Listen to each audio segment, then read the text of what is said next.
If you've ever opened a message, read it, and then quietly put your phone down without replying, you probably told yourself you'd answer later. Later turns into hours, sometimes days.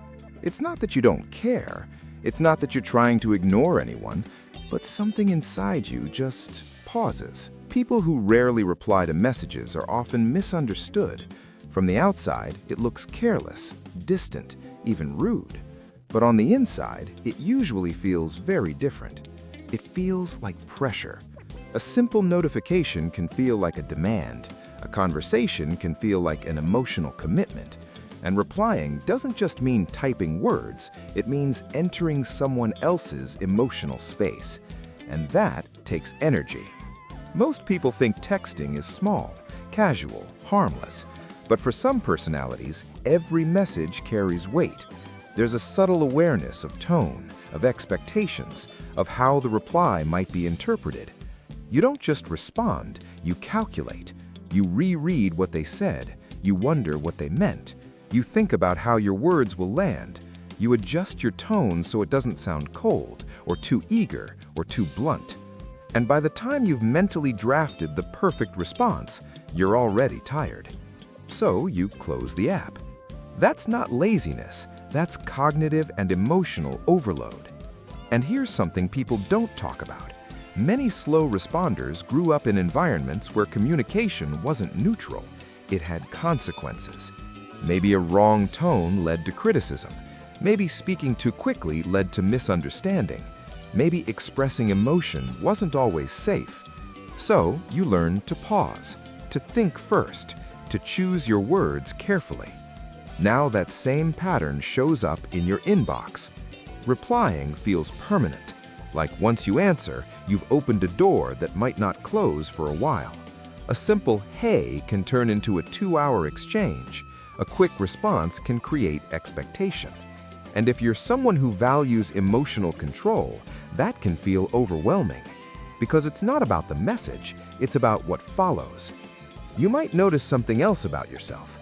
You reply faster when you feel calm, when your mental space feels clear, when you're not already overstimulated. But when you're stressed, or emotionally drained, or just trying to hold yourself together, silence feels safer. And here's where it gets interesting. People assume slow replies are about confidence, or social skills, or caring less.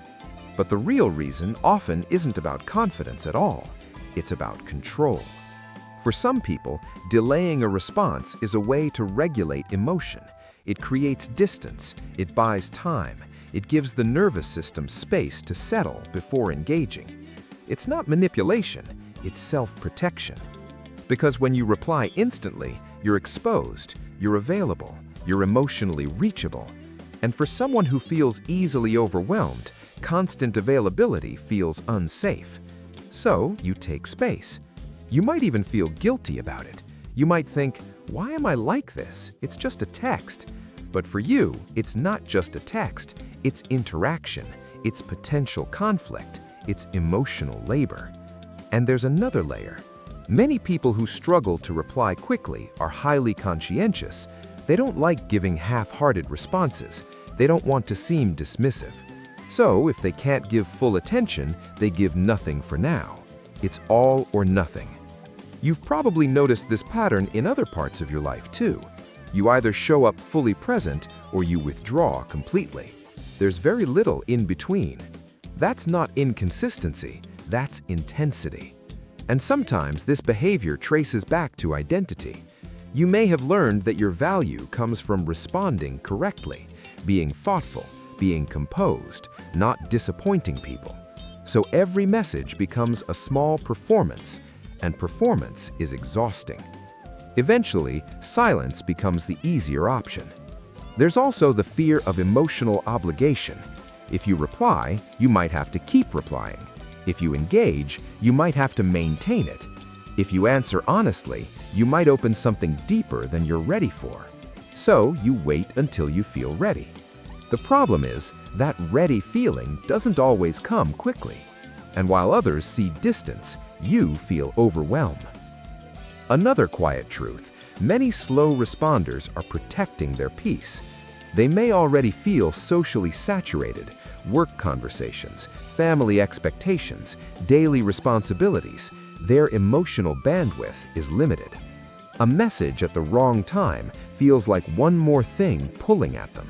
So they retreat, not because they don't care, but because they care about staying regulated. That's not weakness, that's protection. But over time, this pattern shapes identity. You might start seeing yourself as bad at texting, or socially unreliable, or too distant, and the label sticks. When in reality, the behavior makes sense. It follows a logic, a nervous system logic. You respond when you feel safe. You respond when you feel emotionally clear. You respond when you feel like you can handle what might come next. And if that safety isn't there, silence becomes the default. It's also worth noticing that many slow responders are deep processors. They think before they speak. They feel before they react. They don't move quickly in emotional spaces. In a world that rewards instant replies and constant availability, that depth can look like detachment. But it's not detachment, it's deliberation. Of course, sometimes avoidance is part of it. Sometimes replying means confronting something uncomfortable, a difficult conversation, a boundary, a truth you don't want to explain. So you postpone. And postponing gives temporary relief. But the pattern is consistent. It shows up whenever emotional demand feels high. And once you see that pattern, something shifts. You realize it was never about being rude or cold or uninterested. It was about emotional pacing.